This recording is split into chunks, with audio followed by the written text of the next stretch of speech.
Well, hello and welcome to the CBN News Live Desk. My name is Dan Andros, managing editor here at cbnnews.com, also host of the Quick Start podcast. Make sure you're checking that out each and every morning. A lot to get to on our segment today here, where we look at a lot of the events happening around the world and look at it through a prophetic lens with our friends from endtimes.com. And gentlemen, one of the big stories we are looking at today is Trump and Netanyahu apparently at odds on what to do over Iran and a looming attack here potentially that's coming. So joining me as always, Pastor Jimmy Evans, Pastor Mark Hitchcock. Gentlemen, thanks for being here.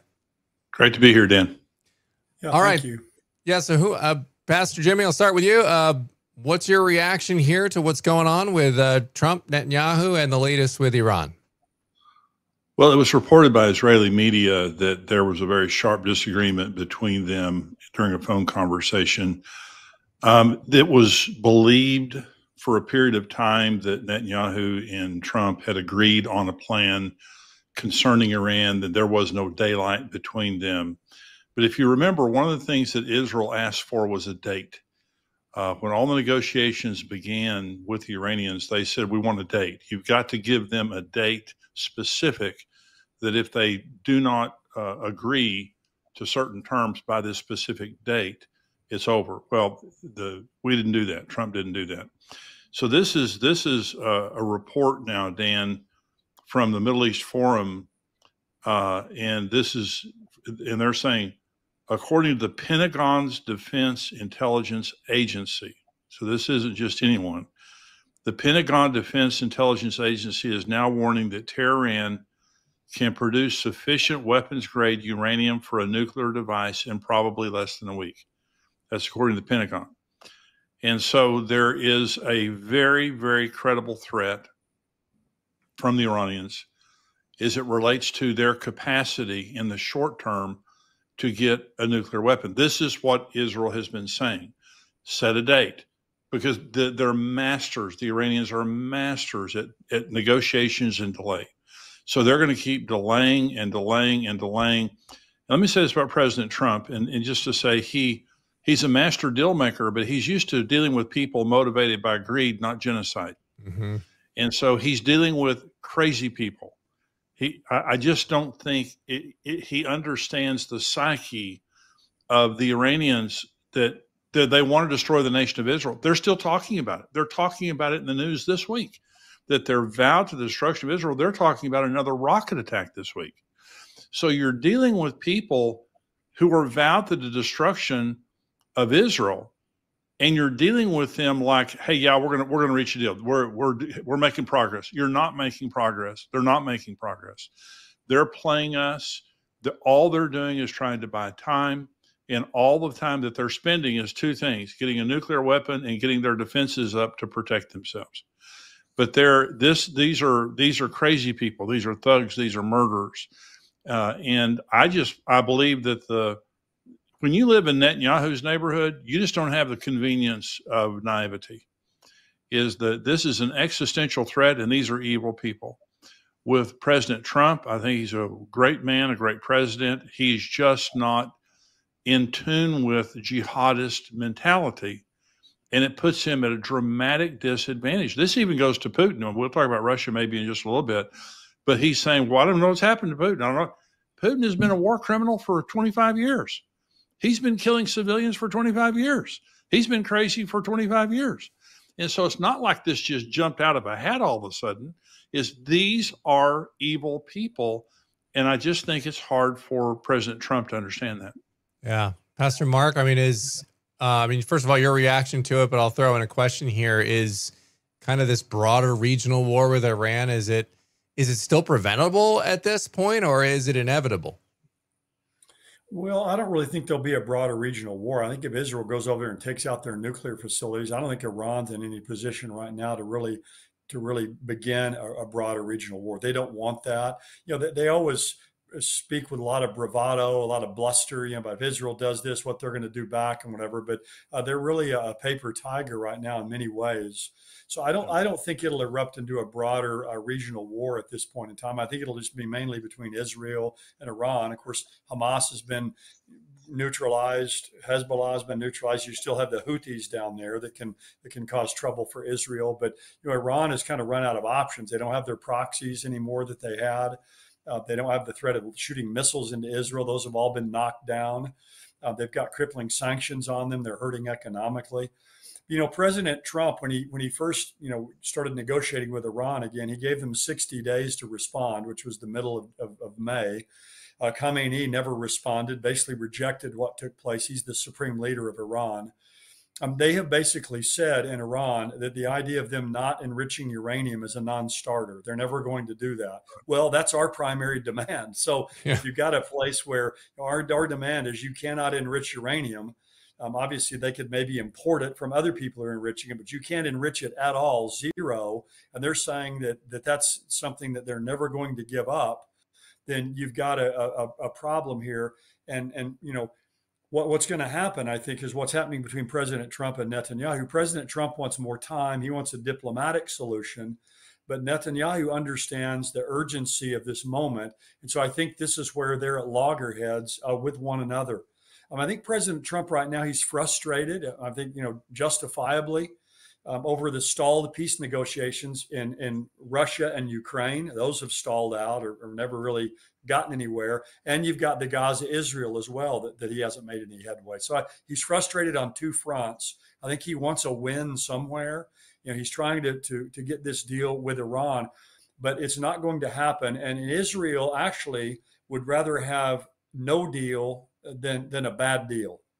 They would rather have no deal at all than some bad deal that President Trump enters into. So I think these articles that are saying that Israel is ready to go and take out these nuclear facilities are very credible. And I think that's probably the rub between him and Prime Minister Netanyahu is Netanyahu saying, we're going to go in there if we have to unilaterally and do this. Trump saying, hey, give me more time. I can work on this. But I agree with Jimmy's analysis of this. Vladimir Putin, Joel Rosenberg's a well-known prophecy teacher. He says that, Vladimir Putin, he doesn't know if he's Gog or not, this end-time leader who's going to gather a coalition against Israel. But he says he's certainly Gog-esque. And I like that because he's a Gog-esque person. And, President Trump said he's absolutely crazy this week. Well, he's been that way, as Jimmy pointed out, since his days with the KGB. That's the way he's been. The Ayatollah in Iran is the same. So we're dealing here with terrible actors. President Trump, I think, is going to ultimately lose patience and maybe just back out completely of trying to, broker a peace in the Ukraine and Russia, and probably will ultimately come alongside Israel to help with this attack on Iran, because I think he's going to realize at some point this is a fool's errand trying to get them to agree to anything that we would accept. Yeah, Pastor Evans, do you think that this frustration that Mark's kind of tapping into here that we're kind of sensing from President Trump, possibly with this being more frustrating than perhaps he initially anticipated? Do you think this sort of disagreement with Israel that he's having right now with Netanyahu, could this sort of signal a shift, or at least the beginning of a shift, where America had always kind of been counted on as a sort of a protector and a defender of Israel from their enemies that are neighboring them?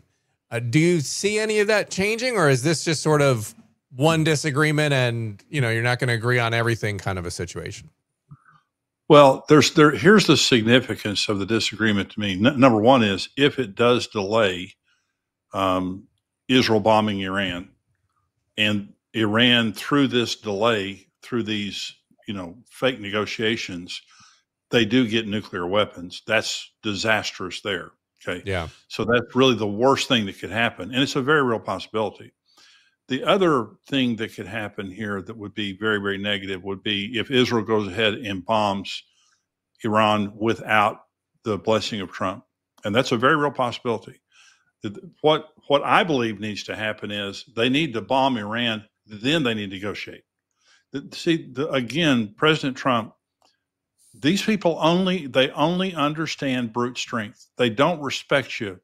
When Obama went over to the Middle East and went on his apology tour, it was a joke in the Middle East. He thought, oh my gosh, I'm going to go over and bow to the Saudi Arabian king, and I'm going to kiss everybody's ring, and I'm going to come over here and apologize. That was the greatest sign of weakness to those people. What do you mean you're coming over here to apologize? They don't understand that. And I'm not saying none of them do, but I'm saying Putin, Khomeini, these kinds of people, they're thugs, they're criminals, they're terrorists. The only thing they understand is brute strength. And so to me, if Israel bombed Iran today, it's the best thing they could do. However, that could create a permanent rift between Israel and the United States. They could have some negative undertones to it. But let me say this, it's not going to be as negative as Iran getting a nuclear weapon. The worst thing that could possibly happen is Iran becoming a nuclear state. Mm. Yeah. I mean, we've seen that they've, as we've talked about, they have crossed sort of that Rubicon there, and they have launched attacks with lesser weapons, but nevertheless, it's kind of something they never really did before, and show that, yep, we are going to do this. And so, yeah, absolutely disastrous if Iran does get their hands on a nuke. Let's, gentlemen, let's move on to sort of a related topic here. Talking about Israel, you guys had mentioned it earlier here. Now, the reports are now that about 77% of the Gaza Strip is now controlled by Israeli forces. IDF continuing to target Hamas infrastructure. And, this is everyone else, all the others around the world, they're calling for a ceasefire, and all the rest that we've talked about now with the sort of Hamas apologists out there trying to broker these deals and give them more time, even though they still have all these hostages there. But 77% controlled now. Pastor Mark, what are you seeing here? What's your reaction to this news? Well, Israel's pressing forward because it's kind of like, the way Israel is with Iran. They realize that Iran's an existential threat to them. They're a threshold nuclear state. I mean, it's the threshold. Their foot's already going across the threshold, just a week away. And they realize that, they may have to, cause a little bit of disruption with their relationship with President Trump and the United States to defend themselves there. I think it's the same thing over in Gaza with the rest of the world. Again, as Jimmy had said earlier, when you live in their neighborhood, you've got a nation, a group of people living right next to you who want your destruction. It's all they think about night and day. They spend all their money on weapons, digging tunnels. That's their whole existence, is to get rid of you. And so Israel understands that they can't have people living, they can't have Hamas living right beside them. And so the whole world's turning against them now over what's happening in Gaza. But again, if other countries put themselves in their place and had a people right on their border who were constantly sending in rockets, of course, on October 7th, they killed 1,200 people, took 251 hostages, and no one else would tolerate that. And so the rest of the world is trying to impose something on Israel that they wouldn't accept themselves. No. But it just again goes to, I think, that the satanic source that's behind the anti-Semitism, the anti-Zionism we see in our world. But Israel really has no other choice than to completely eradicate Hamas. It's the only chance they have going forward.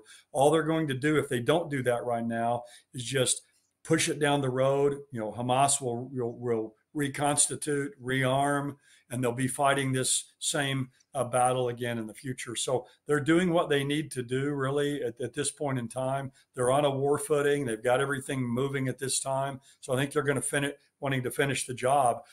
Something that was mentioned last week that I think is really interesting, this relates to prophecy, I believe, is President Trump, is offered to have the Palestinians moved to Libya. And part of the carrot for that is, for Libya, is the U.S. has frozen all kinds of assets of Libya from the times of Muammar Gaddafi, and they would release those assets back to Libya if Libya would take the Palestinians into their country, which would be a huge financial boon to Libya. But I think that's fascinating because Libya, ancient Put, is one of the nations mentioned in Ezekiel 38 as being part of this Gog Magog invasion of Israel. And what more impetus would there be for Libya to be part of that than if you had all these Palestinians who'd been removed to Libya?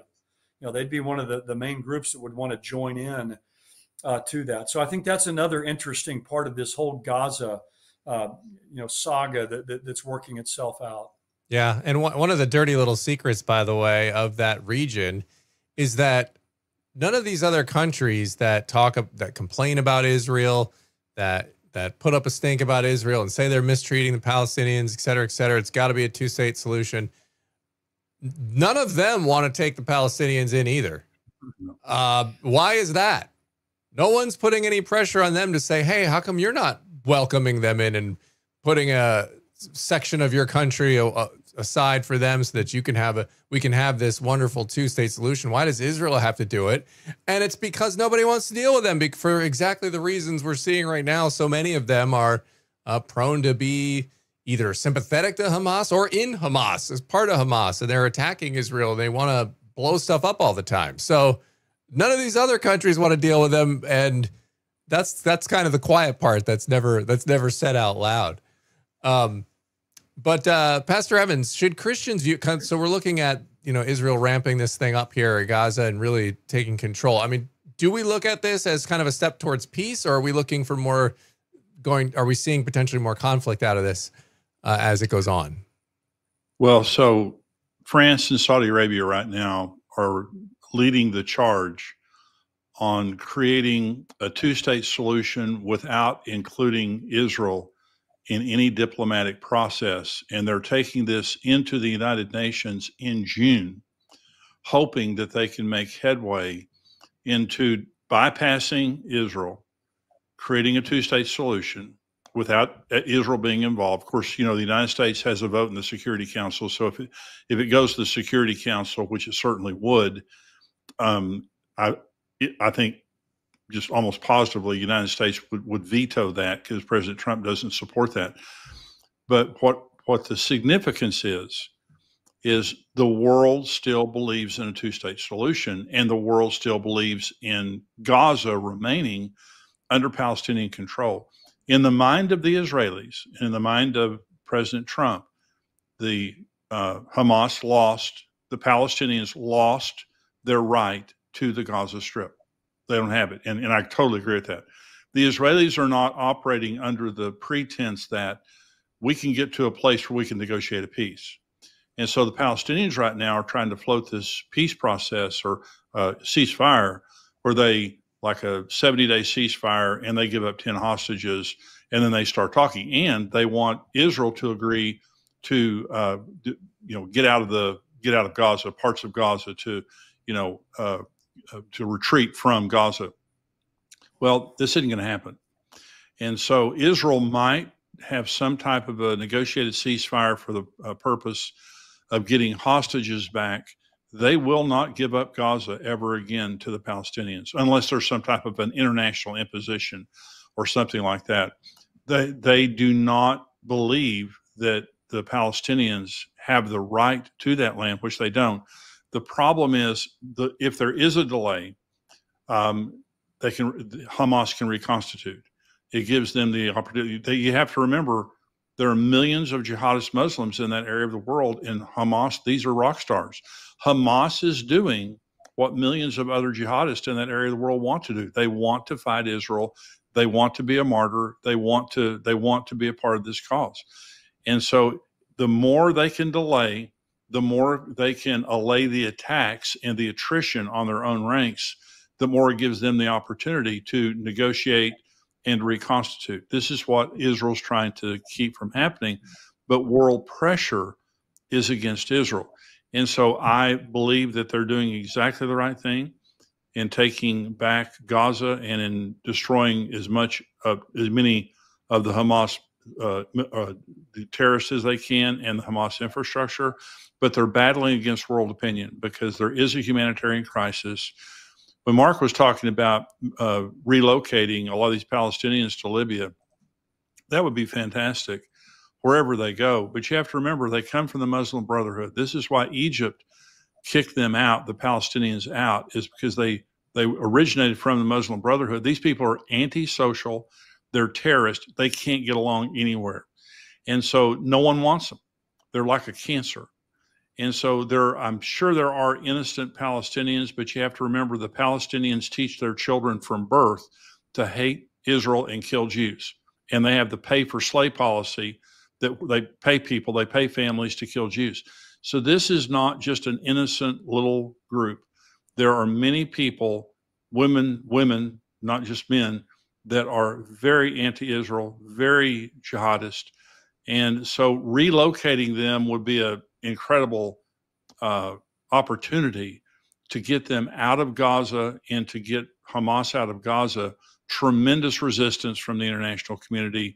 And right now, Saudi Arabia and France are leading the process of trying to create a two-state solution, which exacerbates the problem.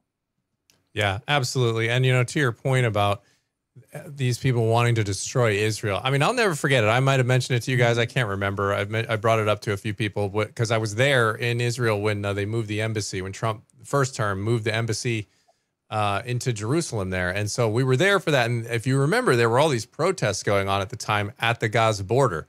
They were setting fires by the fence. They were trying to get into the fence. And the spokesperson for the IDF we were talking to is incredible. We were right there at the border, as close as they'd let us get, a couple hundred yards away. And the media at that time was doing what they're doing now. They were saying, because they were trying to break through, the Hamas terrorists on the other side were trying to break through this fence, and a few of them got shot because they were like, no, you're not breaking through our fence.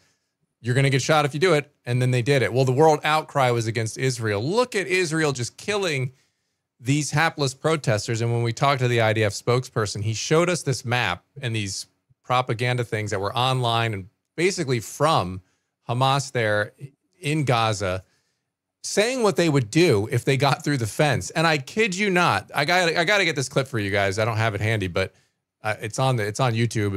If you look it up, you could find it. But they have it almost word for word what October 7th was. They're like, we're going to break through the gate. And there's like little dotted lines. We're going to go to these kibbutzes and we're going to kill Israelis. It's exactly what they did. And yet people still refuse to give Israel the benefit of the doubt. So when you're going through that, that's what's going through my mind. It's almost unfathomable to think about how ridiculous the media can be on this. And that's what makes it, to me, guys, feel biblical in nature, because how else can you explain it? I don't know how else you can explain it other than their hearts are hardened and their eyes are closed. So I don't know if you guys have any reaction to that before we move on to Putin, but go ahead. I was just going to mention, really what we're saying here, kind of, and summarize it in some ways, Israel's in a race against time. Yeah. In a race against time with Iran, this nuclear threshold state, because they get the nuclear weapons and everything changes. All the calculus is different. Mm-hmm. They're in a race against time with Gaza because the world is turning more and more against Israel. So, yep. and really, when you think about it, if we are getting near to the rapture, that's what we should expect. It's a race against time. As these things, it's like time is shortening, and things are becoming more and more dramatic and urgent as things go along. So, this is what we should expect if the Lord's coming is near. Time. It's a race against time. Yeah. All right. Let's head into the last topic here. And I mean, this just happened earlier today and a little bit over the weekend as well. But President Trump warned Russian President Vladimir Putin that he's, quote unquote, playing with fire by continuing aggression in Ukraine and strengthening ties with China and Iran. Trump hinted that unchecked actions by these powers could ignite global conflict. And I believe, actually, I think it was in a Truth Social post. I don't have that one in front of me, but he basically said, like, I don't know what's happened to him. He's going crazy. He had some kind of harsh words for Putin here, and Trump's not pleased with what he's seeing from Putin right now. So, whoever wants to go first, want to jump in on Putin and what we're seeing here? Well, I was listening to General Jack Keane today on Fox News, and he's a brilliant analyst of things like this. His take is, first of all, that Vladimir Putin is a war criminal. He's He has been for many years. But he also is just saying that the aggression that Putin is showing is because he wants as much of the Ukraine as he can possibly get in a negotiated settlement. And so he's doing all of this so that it'll exhaust President Trump, it'll exhaust the Ukrainians, and they'll just get to a place of saying, okay, let's negotiate. Well, Crimea is an example of this. So they've already taken Crimea. They're not even close to taking Ukraine. This has been a very, very humiliating, bloody war for Russia. But Vladimir Putin is an expansionist. He wants to take the Ukraine back, and he's willing to do it patiently, one piece at a time. But you have to remember, one of the very important part of international doctrine is we don't allow people to expand their territories through violence. That we just don't allow that. And so back to the League of Nations, that was something that the world does not allow. For example, Gaza was handed over to the Palestinians through a negotiated settlement. It was one of the worst deals in human history, but it was a negotiated settlement. So if there is a negotiated settlement today, and President Trump steps in there and helps to work a settlement between the Ukraine and Russia, and Putin comes away with Crimea, this is sending a loud signal to China related to Taiwan and other expansionary types of nations. And what they're saying is, just like Putin did, invade Taiwan, take over Taiwan, and then talk about it, and then negotiate, and you can get them. So if you're violent enough, if you're aggressive enough, you can come away with, another nation that you took over. So I think that Vladimir Putin is an evil man. He's a murderer. He's a war criminal. President Trump is a good man. He's a conscionable president who's trying to do the right thing. He doesn't like people being murdered. Putin could care less. He's done this his entire life, his entire professional life. He could care less. And you just have two very different men with two very different worldviews sitting there. And I really do believe it's perplexing to President Trump, because it's hard for good people to understand evil people. It really is. It's hard for just a good-hearted person to understand a person that wakes up every day to kill people and to get richer and to get more powerful. And so I believe that this is all bad, that it's good for NATO, and it's good in the sense that Europe is paying more for its own defense. They're waking up to the real dangers of Putin, not just in the near term, but in the long term. But it's bad in the sense that Putin is not going away until he gets what he wants. And what he wants in the short term is he wants a part of Ukraine, and he'll come back later for the rest. Yeah, I mean, you see that in his statements whenever they kind of come up. If you look closely at him, you'll see, oh yeah, he's willing to negotiate. He says as long as the root causes of this conflict are settled, and that's what he's talking about, is getting all that land back and getting Ukraine back. He thinks it's his. And so when you see like root causes, you think, well, maybe we should dig a little deeper into that before we just go ahead and, agree with what Putin's saying here, because that is a very, very loaded statement. Pastor Mark, your reaction to Trump calling out Putin? Well, Putin said at one point in time that the greatest geopolitical disaster of the 20th century was the dissolution of the Soviet Union. There you go. He's an imperialist. He's an expansionist. He's an ardent nationalist. And he wants the Soviet Union, back. He wants Russia to have great power, and that's fitting. Again, to kind of look in the prophetic scenario, that's fitting for what the Bible says will ultimately happen with Russia. They're going to join with these other nations to go into Israel, and it's going to be in their interest to do that. And I heard someone say this week, made a great statement that what Putin really fears in Ukraine is democracy. He doesn't want a democratic state that close to him that will, strengthen ties with Europe and others around him. To me, if you really want to look at what, to him, he will never say this, but would be the underlying issue. First of all, he believes that Ukraine is part of Russia. That they already own it, just like China believes they own Taiwan. But behind that too is he doesn't want a democratic nation there, because there are a lot of Russian-speaking people in Ukraine. A lot of the eastern part of Ukraine is very Russian. He doesn't want that, and that's what he fears more than anything. And he's 72 years of age, which isn't that old, but still, I think you look at a man like him, he realizes there's a window of time that he's going to have to operate. So again, I do think it comes down to this race against time that I mentioned earlier. That's what all this is, and of course, it's all this is going to wrap up someday in God's time. God's the one who controls it all. Absolutely. Amen to that. All right, gentlemen, I appreciate your time today. Again, if you're interested in checking out more from Pastor Jimmy, Pastor Mark, go over to endtimes.com. A lot of great work, a lot of great posts over there that you can check out, and I think you'll enjoy. And also, don't forget to check out yours truly on the Quick Start podcast every morning, bright and early. We're there before 7 a.m. Usually get that thing posted around 6 a.m. So if you're up early and Adam for work, go ahead and get Quick Start and make it a first stop of the day on the podcast front. But gentlemen, appreciate your time as always. Great to be here. All right. We'll see you all next time. God bless.